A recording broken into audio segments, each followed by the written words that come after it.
Good morning बच्चा।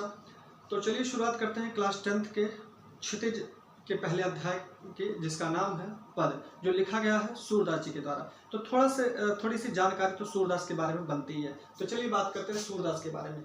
सूरदास जी का जो जन्म हुआ था वो 1478 ईस्वी में हुआ था। जन्म स्थान की बात करें तो विद्वानों में मतभेद है। कुछ विद्वान इनका जन्म स्थान मानते हैं मथुरा के निकट रुणकता, जिसको कि रेणुका भी कहा जाता है, नामक स्थान पर, जबकि कुछ विद्वान कहते हैं नहीं, इनका जन्म हुआ था दिल्ली के निकट सिही नामक स्थान पर। फिलहाल इनमें मतभेद जो भी रहा हो, जब भी आप एग्जाम में लिख रहे होंगे तो इन दोनों बातों को आपको लिखना ही पड़ेगा। उसके बाद बात करें हम इनके गुरु की, तो इनके गुरु का नाम था वल्लभाचार्य। और उसके बाद इनके बारे में एक महत्वपूर्ण बात यह है कि ये अष्टछाप के जो कवि थे उनमें से एक प्रमुख स्थान था सूरदास जी का। अब बात आती है अष्टछाप की, तो अष्टछाप क्या था? तो बेटा यह 8 प्रमुख कवियों का एक क्या था, ग्रुप था, जिसको अष्टछाप के नाम से जाना जाता है। उसके बाद निवास बेटा ये रहते कहाँ थे? मथुरा और वृंदावन के बीच में एक जगह थी गऊ घाट, ये वहीं पे रहा करते थे और श्री कृष्ण के भजन को गाया करते थे। इनका निधन हो गया था 1583 ईस्वी में पारसौनी नामक स्थान पर। अगर बात करें इनकी रचना की, तो इनकी प्रमुख 3 ही रचनाएं हैं, सूरसागर, सूरसारावली और साहित्य लहरी, जिसमें से सूरसागर अत्यंत प्रसिद्ध है। मुख्य रस की बात करें तो इनकी रचनाओं में मुख्य रूप से आपको वात्सल्य रस देखने को मिलेगा और श्रृंगार रस, श्रृंगार के दोनों रूपों का वर्णन है, संयोग और वियोग। उसके बाद कृष्ण भक्ति शाखा के ये कवि थे। भाषा इनकी थी ब्रज भाषा, क्योंकि निवासी भी कहाँ के थे? मथुरा और वृंदावन के बीच के, तो और वहाँ पे भाषा भी क्या है? ब्रज भाषा। बेटा हम इसकी शुरुआत करने के पहले समझ लें कि जब भी आप किसी पद्य के बारे में लिख रहे हो तो उसमें 3 चीजें लिखना बहुत इंपॉर्टेंट होता है। पहली चीज है संदर्भ, दूसरी है प्रसंग और तीसरी है व्याख्या। संदर्भ में क्या आता है? आप अपनी बुक का नाम लिखेंगे, आप उस अध्याय का नाम लिखेंगे और आप उस कवि का नाम लिखेंगे जिसने उस पद्य को लिखा है। तो कैसे लिखेंगे मैं आपको बता रहा हूँ। लिखेंगे प्रस्तुत पद्यांश। प्रस्तुत पद्यांश हमारी पाठ्य पुस्तक का नाम क्या है आपके? क्षितिज। तो प्रस्तुत पद्यांश हमारी पाठ्य पुस्तक क्षितिज के, अब पाठ का नाम लिखेंगे, पद नामक पाठ से अवतरित है, उद्धृत है, लिया गया, आप तीनों में से कुछ भी यूज कर सकते हैं। तो प्रस्तुत पद्यांश हमारी पाठ्य पुस्तक क्षितिज के पद नामक पाठ से अवतरित है, जिसके रचयिता कवि सूरदास जी हैं। ये तो हो गया बेटा संदर्भ। अब हम प्रसंग की बात करें। प्रसंग में क्या होता है? जो पद्य दिया रहता है उसी पद्य के बारे में लिखना रहता है। तो हम थोड़ा सा जब 2 लाइन पढ़ते हैं तो हमको इस पद्य के बारे में पता लग जाता है। ऊधो तुम हो अति बड़भागी, अपरस रहत स्नेह तगाते नाहि मन अनुरागी। यह बात है तब की जब उद्धव जी गए थे गोपियों को समझाने के लिए, ठीक है, और उल्टा गोपियां उनको ही समझाने लगी हैं। तो प्रसंग में आप इसी को लिख सकते हैं, ठीक है। अब हम बात करें व्याख्या या भावार्थ की। व्याख्या आप पद्य अगर तो दोनों का व्याख्या करते हैं, लेकिन जब भावार्थ लिखेंगे बेटा तो भावार्थ में आप पद्य का ही भावार्थ लिखते हैं, ठीक है। अब हम चलिए इस पद्य को शुरू करने के पहले एक छोटी सी कहानी बताते हैं श्री कृष्ण और उद्धव जी के बारे में। जब श्री कृष्ण जी वृंदावन में रहते थे और वृंदावन में रहने के कुछ दिनों बाद ये छोड़ करके चले गए कहाँ? मथुरा में, और मथुरा के राजा हो गए।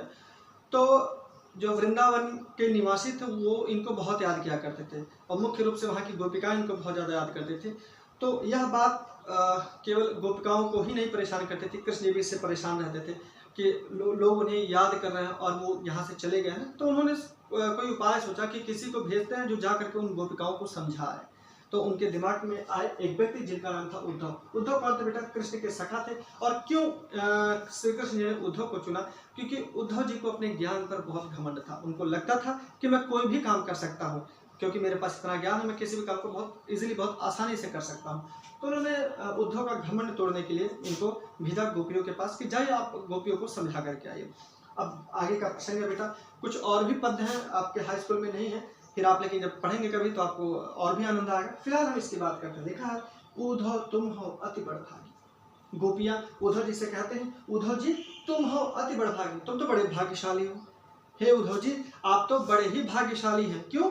कहते हैं अपरस रहत स्नेह तगाते नाहि मन अनुरागी।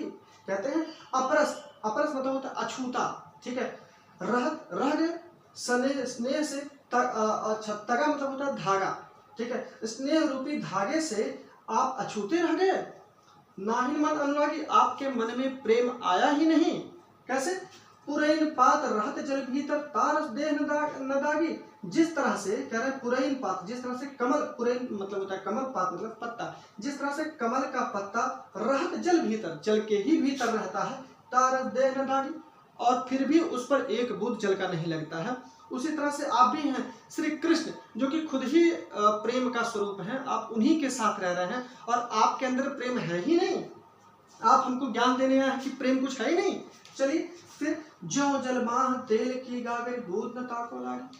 आप तो उसी तरह से, जिस तरह से जलमाह तेल की गागर, तेल से सनी हुई गगरी को अगर जल में डाल दिया जाए तो उस पर पानी नहीं टिकता है। आप तो सेम उसी तरह से हैं, बूंद न ताको लागी। आपके ऊपर एक भी बूंद, जिस तरह से उस गगरी पर पानी का बूंद का असर नहीं पड़ता, उसी तरह से आप प्रेम की नगरी में रह रहे हैं, प्रेम के स्वरूप के पास रह रहे हैं, फिर भी आपके ऊपर उसका बिल्कुल कोई प्रभाव ही नहीं पड़ा है। फिर कहती है, प्रीति नदी में पाँव न बोलो दृष्ट न रूप परागी।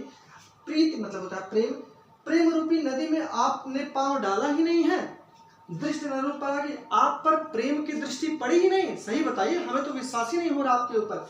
फिर कहती हैं, सूरदास अबला हम भोरी गुर चाटी जो पागी। अब उनको समझाते हुए कहती हैं, सूरदास जी कह रहे हैं कि गोपियाँ उद्धव को समझाते हुए कहते हैं कि देखिए, अबला हम भोरी, हम भोली भाली क्या है, अबलाएं हैं। अबला मतलब होता है अबला, जिसके पास शक्ति ना हो। वैसे यह प्रयोग किया जाता है स्त्रियों के लिए, हालांकि मैं इस चीज का सपोर्ट नहीं करता।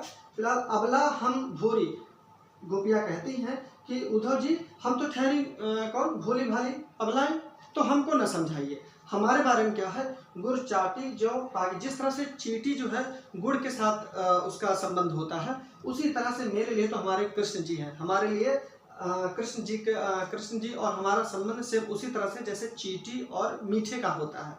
ठीक है, तो आप जाइए, अपना ज्ञान अपने पास रखिए और कृपया करके यहाँ से चले जाइए। तो बेटा आई होप कि क्लास आपको समझ में आया होगा। फिर मैं आगे के भी पद्य इसी तरह से लेकर के आऊँगा। आज थोड़ा सा बेटा इसमें क्या था कि सूरदास के बारे में भी बताना था, इसलिए केवल मैं आज एक ही पद्य बता पाया हूँ। अगले क्लास में मैं दो पद्य एक साथ लेकर के आऊँगा। आई होप कि आपको क्लास अच्छे से समझ में आया बेटा। लाइक, शेयर और सब्सक्राइब करना ना भूलें। जय हिंद, जय भारत।